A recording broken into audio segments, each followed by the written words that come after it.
안녕하세요 여러분. 세상 돌아보기입니다. 오늘은 국방 논평 꼭지고요. 제목에서 이제 보셨다시피 타우루스 미사일 이야기를 좀 해보려고 해요. 그래서 이제 142회 방위사업 추진위원회 그 내용을 보면은 장거리 공대지 유도탄 2차 사업, 아마 1차 사업은 타우루스 미사일 자체를 이제 유럽에서 수입해온 사업인 것 같고, 2차는 이제 국산화 사업이죠. 여기 보면은 이런 내용이 나와요. KF-21에 장착할 것이죠. 이제 KF-21이 우리가 이제 최초로 처음부터 전투기를 목적으로 개발한 이제 항공기가 되겠죠. 그래서 뭐 수출을 위해서 그렇고, 자주 국방을 위해서 그렇고, 다른 나라에 기댈 수 없는 경우가 있기 때문에 무장을 처음으로 우리가 직접 개발하게 됩니다. 공대공, 공대지, 뭐 공대함, 기타 무장을 개발하게 되는 것이고, 이거는 이제 장거리 공대지가 되겠죠, 일단은. 그래서 KF-21에 장착할 예정이고, 이걸 한 3년 동안 탐색 개발을 했어요. 탐색 개발은 뭐냐면은 우리가 이것을 과연 개발할 수 있을까? 그래서 개발할 수 있다고 판단이 들면, 이제 판단이 든다는 것은 우리가 기술 개발로 동시에 시작하는 거죠. 그래서 한 70% 이상 우리가 이 기술이 확보가 됐다. 그러면 체계 개발로 넘어가는 겁니다. 그래서 지난 3년간 탐색 개발을 했고, 우리가 할 수 있다 판단이 섰기 때문에 이제 체계 개발로 넘어가려고 하는 단계에 있는 거예요. 그래서 어떻게 체계 개발을 할 것인가, 그 기본 계획을 심의 의결했다는 겁니다. 3월 25일 날. 그래서 이 기본은 우리가 타우루스 미사일을 들여올 때, 유럽에서는 그 타우루스 미사일 자체가 시장성이 제한이 되어 있었기 때문에 기술 도입도 상당히 많이 해온 것으로 알려져 있고 있어요. 핵심 기술들이 다 넘어왔죠. 그리고 우리가 이제 운용을 해보니까 이 미사일 자체에 우리 군의 만족도가 상당히 높은 것 같아요.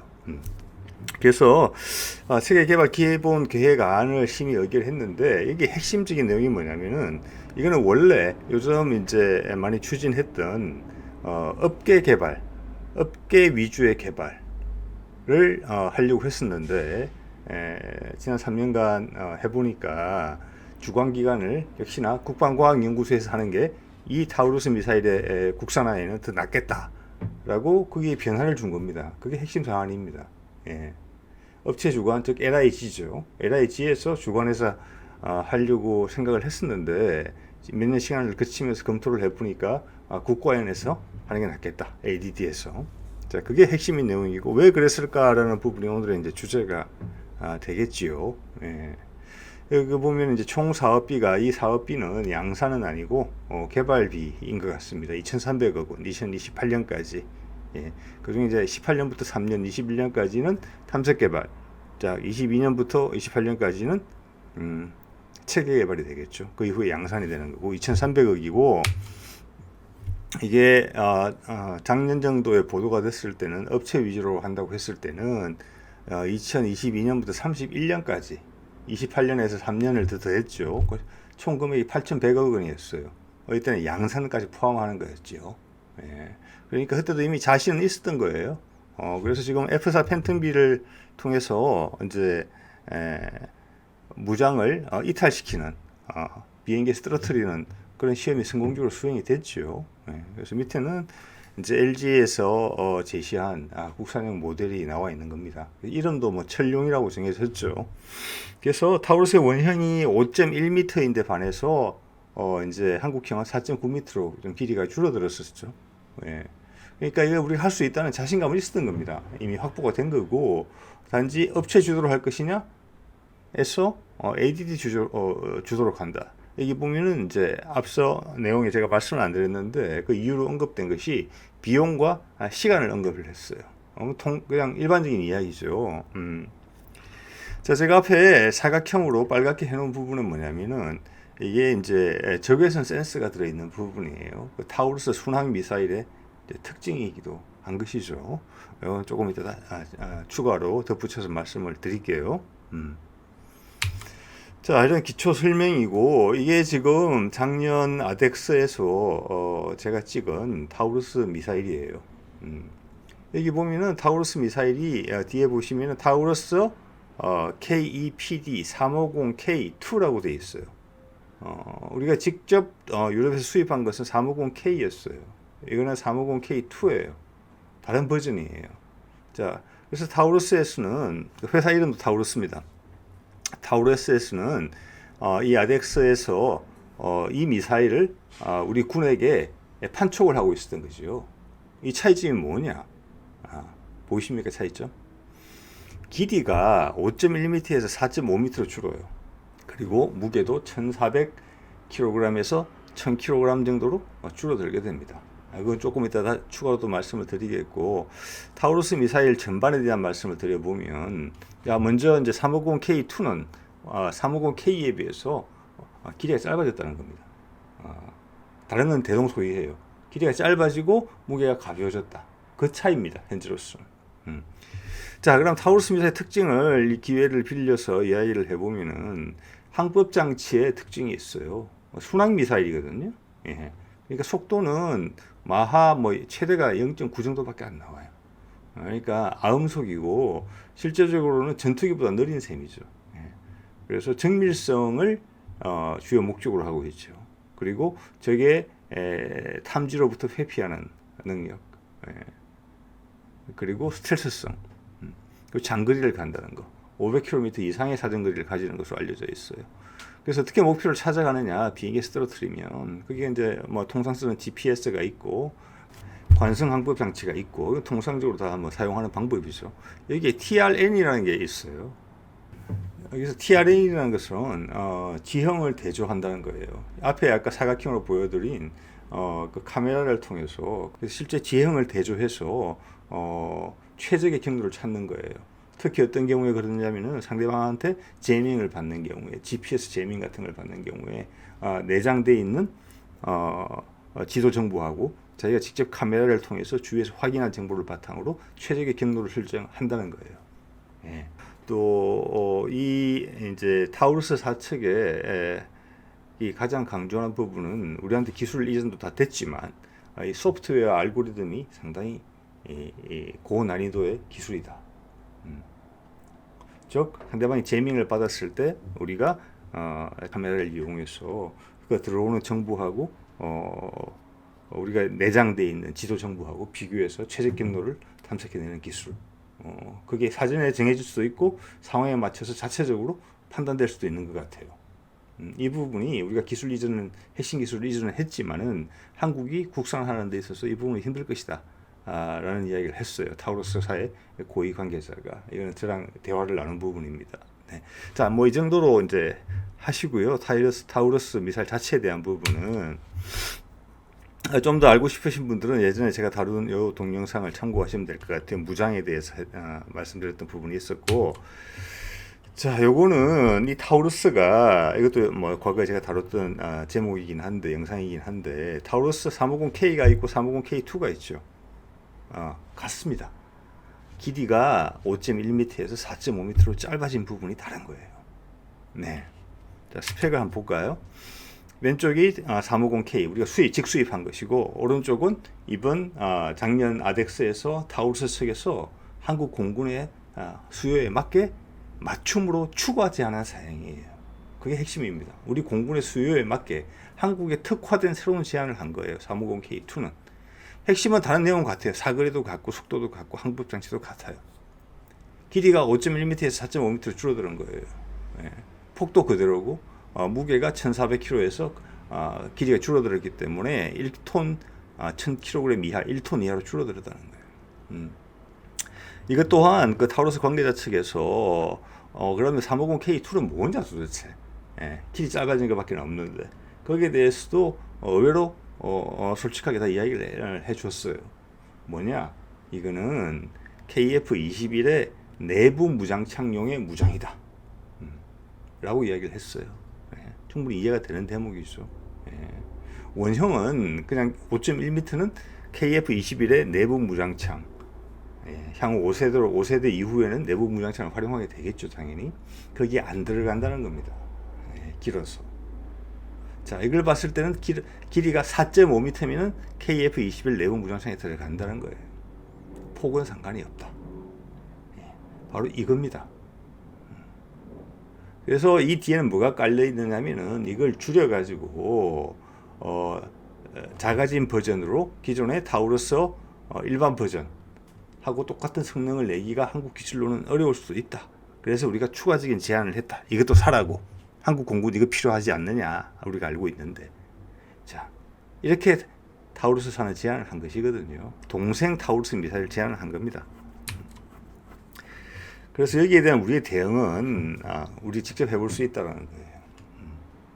이게 같은 아덱스에서 카이 그러니까 우리 한국우주항공 그 부스에서 KF-21 비행기 밑에 전시된 두 개의 미사일이에요.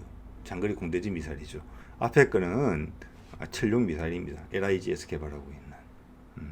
앞에 LIG라고 LIG 넥슨이라고 로고가 찍혀 있거든요. 이게 4.9m입니다. 근데 그 뒤에 국방과학연구소에 마크가 찍혀 있는 저 미사일은 작은 미사일이에요. 그리고 국방과학연구소에서 개발하고 있는 미사일이에요. 길이가 4.4에서 4.5m예요. 이것이 뭘 의미하는 것이냐 하면은 우리가 업체 위주 개발을 통해서 타우루스의 한국형을 개발하고 있어요. 그 기술 이전을 받아서. 근데 운용을 해보니까 이 미사일이 마음에 들어요. 컨셉이, 플랫폼이. 그래서 KF-X에, 즉 KF-21의 내부 무장창 무장용으로도 추가로 개발을 결정하고 국방과학연구소에서 연구를 시작한 거예요. 그래서 동시에 큰 것과 기본형과 소형 버전을 둘 다 개발하고 있었던 거예요. 이게 요번 방위사업 추진위원회에서 교통정리를 했다. 저는 그렇게 보는 거예요. 오늘의 주제에 관련해서 말씀을 드리면.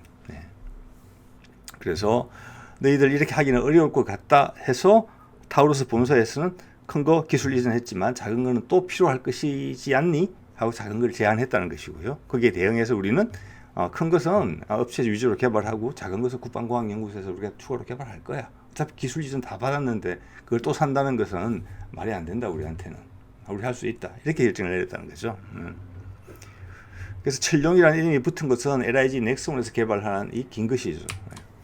자, 이거는 이제 LIG 넥슨에서 아덱스 행사장 바깥에 설치한 이렇게 목겁이겠죠. 4.9m라는 길이가 보이죠. 그래서 이 길이로는 KF-X의 내부 무장창이 안 들어간다는 이야기입니다. 4.5m가 돼야 된다는 것이고, 그 위에 빨간 사각형에 들어간 것은 아까 말씀드린 지형 대조 항법, 타우루스의 특징 중에 하나죠. 거기에 필요한 IR 센스가 들어가는 자리예요. 자, 한때는 이 이제 작은 타우루스가 나오니까 밖에서 이야기들이 많았어요. 이게 도대체 뭐냐? 뭐 어디 쓰려고 또 타우루스에서 제안을 하시는 것이냐? 그래서 뭐 일반 밀떡이나 지금 국방 기자들 사이에서는 KF-21을 4.5세대로 국한시키려는 그런 시도가 상당히 많아요. 5세대, 6세대로 넘어간다는 이야기를 거의 금기시하죠. 4.5세대다. 자, 그 전제로 타우루스의 소형을 설명하려다 보니까 이거는 FA-50용이다. 이렇게 이야기들을 해요. 그렇지만 이거는 무게가 1톤도 채 안 되는 무게예요. 여기 지금 타우루스사에서 공개한 유럽에서 지금 타우루스 미사일을 장착 가능한 기종들이에요. 여기 보면 제일 작은 거는 그리펜 같은 경우는 엔진이 12,000파운드 밖에 안 돼요. FA-50 다 됩니다. 그래서 그것은 제가 말씀드린 대로 KF-21의 내부 무장착용이다. 그런데 그렇게 되면 그게 F-35하고의 이해 충돌 문제도 있고 추가 도입 문제도 있고 또 미국 방위 산업체에 어떻게 보면 도전적인 모습을 비춰줄 수 있기 때문에 국방 기자들과 그게 영향을 받는 사람들이 그걸 저어해서 굳이 이유를 갖다 붙인 거예요. 이렇게. 자, 그게 아니란 말씀을 드리는 거고. 이걸 종합해서 보면은 이건 제가 이전에 사용했던 동영상에서 가져온 내용이에요. 그래서 제가 큰 것과 작은 것을 다 확인을 했고 작은 것의 목적이 이렇다. 그거를 나름 정리해 본 거예요. 그래서 제가 이게 이제 한국형 타우루스 천룡의 국산화 전략이다. 첫 번째는 뭐냐? 타우루스 기술을 도입해서 이제 국산화 시켜서 천룡을 개발하는데 이건 4.5세대 KF-21에 쓴다. 그거 뭐 당연히 우리가 FA-50에도 쓰겠고 다른 기종도 인터그레이션이 가능해지면 거기도 장착을 하겠죠. 물론 돈이 들겠지만 그게 하나고, 두 번째는 뭐냐면은 소형화된 것을 4.5m짜리를 추가로 개발하고 있다. ADD에서. 이거는 우리 KF-21이 5, 6세대로 넘어가게 되면은 거기에 맞춤으로 사용될 미사일이다. 예. 그리고 무인 전투기 지금 그림 속에 있는 거 있죠. 저기도 내부 무장창이 당연히 있습니다. 말씀드리겠지만 업계 관계자의 말에 따르면은 저 무장창의 길이가 4에서 5m예요. 즉 KF-21의 무장과 호환이 돼야 당연히 호환이 되겠죠. KF-21의 내부 무장창에 들어가는 무장이면은 저 무인기의 내부 무장창에 당연히 들어가야 되겠죠. 저것도 스텔스 무인기여야 되니까요. 자, 그렇게 됐는데 그 3번의 결론을 보면은 제가 이번에 이제 오늘 내용에서 빨간색으로 표시를 했거든요. 결국 중첩으로 개발해야 되겠다. 두 가지를 동시에 진행을 해야 되겠다. 그게 당시 제가 소형 타우러스 미사일의 내용을 알게 된 후 제가 내린 잠정적인 결론이었어요. 그래서 이번 방위사업 추진위에서의 결정은 저것을 통일을 했다. 어차피 같은 거니까 미사일이. 자, 타우루스 미사일 타우루스 4의 주장에 따르면은 길이만 짧아지지 나머지 기능은 똑같다는 거예요. 파괴력까지도. 예, 사정거리도 똑같고. 자, 그러면 우리가 굳이 두 가지를 개발할 필요가 없는 것이죠. 예, 하나만 개발하면 되는 것이죠. 어떤 것으로? 작은 것으로. 작은 것은 누가 개발하고 있었죠? 국방과학연구소가 개발하고 있었죠. 거기서 업계가 개발하고 있던 표준형 긴 것이 작은 것에 동생한테 자리를 내주게 된 겁니다. 그래서 그게 주관 업체가 바깥에 방산업체에서 LIG에서 국방과학연구소로 넘어오게 된 가장 큰 이유가 아닌가 저는 그렇게 추측하는 것이죠. 네. 그래서 저의 생각은 정리를 해보자면 오늘 말씀드린 내용을 이렇습니다. 첫째, 타우루스 미사일을 수입해서 사용해 보니까 그 미사일에 대한 만족도가 상당히 높다. 이게 첫 번째 결론인 것 같아요. 지금 미국에도 유사한 미사일이 있지만 그거보다 동등 이상의 성능을 가지고 있다. 이렇게 보고 있는 것 같아요. 그래서 이걸 적극적으로 이제 국산화를 하려고 했던 것이고 똑같은 표준형을 만드는 거에서 한 걸음 더 나아가서 KF-21의 내부 무장창용으로 소형 버전을 같이 개발하자. 그래가지고 급하게 결정을 내릴 정도로 타우루스 미사일에 대한 만족이 높았다. 만족도가. 근데 하나는 업계 위주로 했고 업계 위주로 한다는 것은 수출도 염두에 둔다는 것이거든요. 물론 ADD에서 개발한 것도 어차피 업계에서 생산할 거니까 수출은 하겠지만 자, 이런 만족도로 인해서 우리 또 KF-22를 개발하는 스케줄이 있기 때문에 이게 결국에는 두 가지 모델을 중첩적으로 개발하게 된 거예요. 하나는 업계, 하나는 ADD. 그래서 말씀드린 것처럼 이번에 그것을 교통 정리를 했다. 이런 부분이 있고, 자, 그래서 이것을 왜 그러면 ADD에서 이걸 하기로 했느냐라는 부분을 고민해 봤을 때는 이거는 이제 제 개인적인 추정이 많이 들어가는 부분인데 두 가지 부분이 있는 것 같아요. 하나는 연구 효율성 부분이 있는 것 같아요. 자, 기존 타우루스 미사일보다 우리가 스텔스성을 훨씬 강화시킨다 이야기는 이미 나왔습니다. 모양이라는 부분에서 그렇고 뭐 전파 흡수 제 같은 것도 그렇겠죠. 그런 부분들은 이게 내부 무장창용으로 쓰게 되면 더더욱 강조되는 부분일 거예요. 근데 그런 기술이 ADD는 확보하고 있지만 아직 민간에 이전은 아직은 어려운 그런 기술일 거거든요. 국가가 관리하는 기술.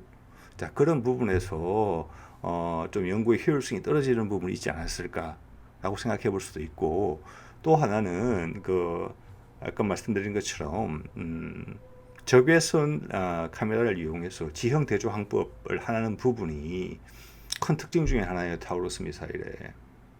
그래서 우리가 그 부분에 있어서 최근에 많은 노력들을 하고 있는 것 같거든요. 국방과학연구소 차원에서. 즉 뭐냐, 우리가 지금 고체 연료 로켓도 준비가 돼가고 있잖아요. 그래서 저궤도에다가 다수의 소형 SAR 위성, SAR 위성들을 올리려고 해요. 예. 그래서 우리 한반도와 그 인근 지역, 우리의 잠재적인 적국이 될 수 있는 나라들을 포함하는 거겠죠. 거기를 24시간 실시간으로 커버할 수 있는, 정찰할 수 있는 수십 개, 뭐 50개 이상의 인공위성을 올리려고 하는데 그 과정에서 뭐냐면 SAR라는 기본 하드웨어에 더하기 소프트웨어적인 부분이 있어요. 전파로 받은 이미지를 어떻게 우리 눈이 볼 수 있는 식으로 변환시키는 거. 거기에는 많은 소프트웨어적인 부분이 들어가 있는 것이거든요. 거기 있는 많은 기술들이 타우루스 미사일에 하고 관계가 있는 것 같아요. 제가 보기에는 IR 센서로 해서 주변의 지형을 대조하는 부분이 있고, 그러면 거기에 타우루스 내에 제밍 상황에서도 참고할 수 있는 지도 정보도 같이 들어가야 되는 거거든요. 타우루스 자체가 그 지도 정보를 가지고 있어요. 목표물까지 가는. 그리고 상황에 따라서 이제 경로를 바꾸기도 한단 말입니다. 그러면서 동시에 자기의 IR 카메라로 보는 정보하고 지도 정보를 비교를 하게 돼 있어요. 자, 우리는 그 데이터베이스를 지금 구축하는 단계가 아닌가 이런 생각이 들어요. 예, 거기에 저 KF-21용 A사 레이더에 거기도 SA 기능이 다 있죠. 예, 거기에도 그 기술이 필요하고, 우리 초적에도 인공위성에도 그 기술이 필요하고, 또 우리가 국산화하기로 한 뭐 공중 통제기나 뭐 그런 것들, 하늘에서 매달려 있는 SA 레이더들, 그리고 무인기, 이런 용도로 다 사용되는 기술이기 때문에 그게 지금 한참 개발 중이란 말이에요. 소프트웨어적인 부분에서. 자, 그런 기술이 타우루스와 상관이 있을 수 있고, 아직은 민간으로 전달되기에는 어려운 단계다. 아직까지는 국가기관에 묶여 있어야 되는 기술이다. 이런 거기 때문에 연구 효율성 부분이 강조가 됐을 수가 있습니다. ADD가 하는 게 낫겠다. 자, 거기에는 기존 타우루스 기술 이전보다 한 플러스 알파가 되는 부분이 있다. 기술적인 부분에서. 이렇게까지도 생각할 수 있을 것 같아요. 왜냐하면 기술 이전을 다 받았기 때문에 원형과 비슷한 수준의 기술은 업계에서 할 수 있다고 판단을 했기 때문에 업계 위주로 처음에 간다고 결정을 했던 것이거든요. 자, 그러면 기존의 기본형보다 기술 이전 받은 내용보다 더 나은 내용이 덧붙여진다. 이렇게 해석할 수 있는 부분이 있다고 봅니다. 그리고 중복 연구는 어렵다. 그래서 두 개가 어차피 같은 건데 하나로 가자. 대형 소형이 똑같잖아요, 지금. 그럼 소형만 만들어도 되는 거예요. 자, 그러면 어떤 문제가 생길 수 있느냐? 소형으로 단일화 하게 되면 여기는 최고 사양의 미사일이 되죠. KF-21의 내부 무장 착용이 돼요. 그러면 다른 나라에 KF-21을 수출할 때 당연히 도움이 되겠지만은 4.5세대를 수출하거나 아니면 FA-50을 수출할 때 그때는 다운그레이드를 한 미사일을 따로 생산할 가능성이 있어요. 스텔스성이나 최고 수준의 어떤 지형 대조 항법 장치 같은 부분은 배제된 상태에서 표준형에 가까운 사양 정도로 해서 수출하면 되겠다. 그래서 최첨단 기술은 우리 쪽에 유지가 되게. 그렇지만 그렇지 않은 버전이라도 외국 수출할 때는 세계 최고 등급과 어깨를 겨룰 수 있는 그 정도 미사일을 내보내면 된다. 그래서 업계가 원하는 부분도 그런 식으로 충족을 시키지 않았느냐. 그래서 외형상으로는 소형으로 줄였지만 안에가 버전 1, 2, 3 이런 식으로 세분화시킬 가능성이 있다. 기술을 넣고 빼고 하면서 그런 생각을 해볼 수가 있고, 지금 사진에 보여드리는 부분은 카이 홍보 영상에서 나온 부분이죠. 이게 유일한 사진인 것 같아요. 우리가 개발 중인 스텔스 무인기가 내부 무장창을 통해서 무장을 발사하는 모습이죠. 지금 발사되는 무장은 그림으로 봤을 때는 램젯 기반의 공대공 미사일 우리가 개발하고 있는 것 같아요. 그러니까 한국형 미티어라고 봐야 되겠죠. 그래서 관련해서 말씀드리면 업계 관계자들의 이야기는 이 비행기가 지금 음속이 아닌 것을 ROC 목표로 해서 개발 ROC로 되어 있는데 실제로는 음속이 초과될 것 같다. 즉 그 말은 이미 개발되고 있는 엔진이 초기에 상정했던 것보다 더 훨씬 파워가 더 있는 엔진으로 개발이 되고 있다는 것을 의미하는 것이죠. 내부 무장창은 당연히 KF-21과 호환이 돼야 되겠죠. 자, 오늘은 타우루스 미사일의 한국형 천룡이라고 불려왔는데, 그게 개발 주체가 업계에서 시작했다가 이제 탐색 개발을 마치고 본격적으로 체계 개발로 들어가는 시점에 ADD로 다시 통합됐다. 자, 그 이유에 대한 세상 돌아보기에 생각을 한번 이야기 드려봤습니다. 자, 오늘은 여기까지 하겠습니다.